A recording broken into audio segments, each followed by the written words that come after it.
the church. But you might also guess that not everybody who got a letter was happy. Could you guess that?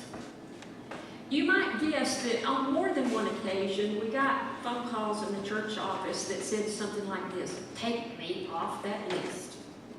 I don't want to be a part of any list that asks me to give money to a church."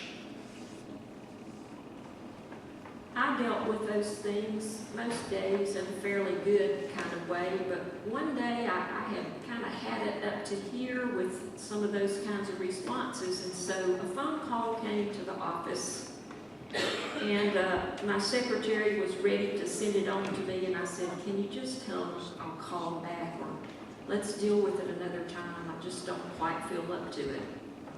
My secretary tried to do what she could, but the message that came back was, "She really needs to talk to you." And as I got on the phone, she said to me, "Hey, this is not something bad." She could sense my reticence. She said, "Hey, this is not something bad. In fact, this is something very good. In fact, this is something of a windfall."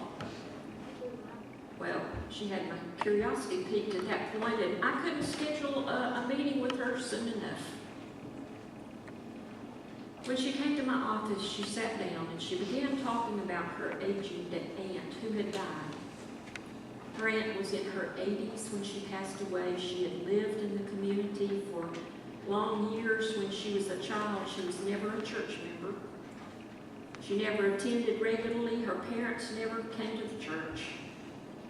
But year after year, when it was vacation Bible school, she made her way to the church. And long after that, even after she was in her 80s, she remembered the good that the church did in her life. Hint, hint. Pay attention to how important vacation Bible school can be in the life of the church.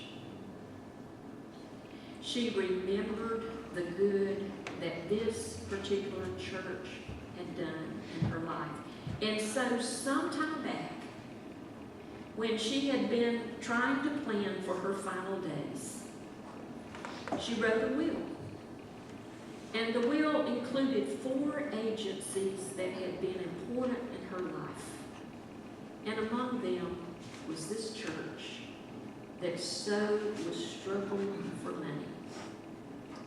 And so this niece of this woman said to me, "Well, you know, when everything is all settled, when all the legal things are done, this church will get a check for $250,000. When it was announced, church members couldn't even take it in. And some said amongst themselves, "We'll never see it. We'll never see it. We'll never get that money. That woman didn't have that kind of money. She was just a common, ordinary person, just like you and me." But what they didn't know was that for all those years that she worked for a small salary with Bell South, she was tucking money away and buying stock. And the church was the beneficiary of $250,000. Now, what do you say about that? What do you say about those kinds of stories? The church was able to replace the aging and dead HVA system.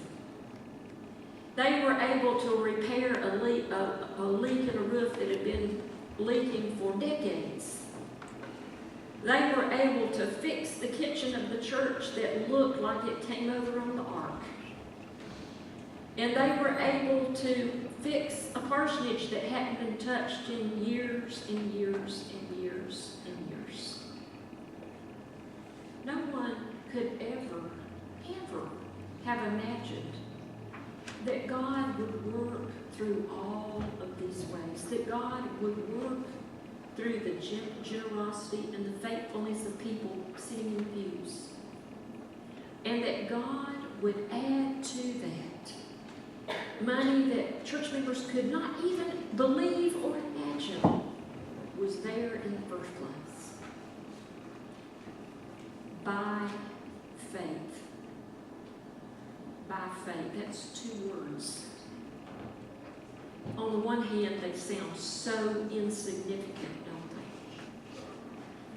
But by faith, incredible, unimaginable things begin to happen.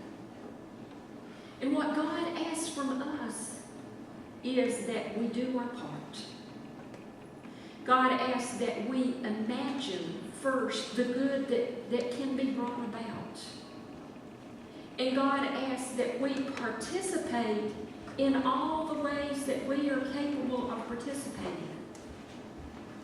But beyond that, He asks that we give it over to His care, believing that He can provide. Would you bow your heads in prayer for a few moments?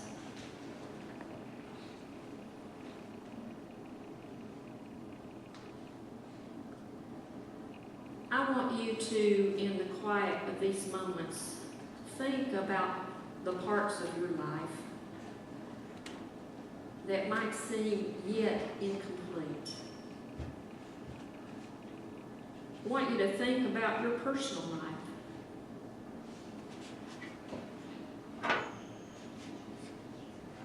I want you to think about the life of your family. I want you to think about all the places in life where there might be struggle currently going on.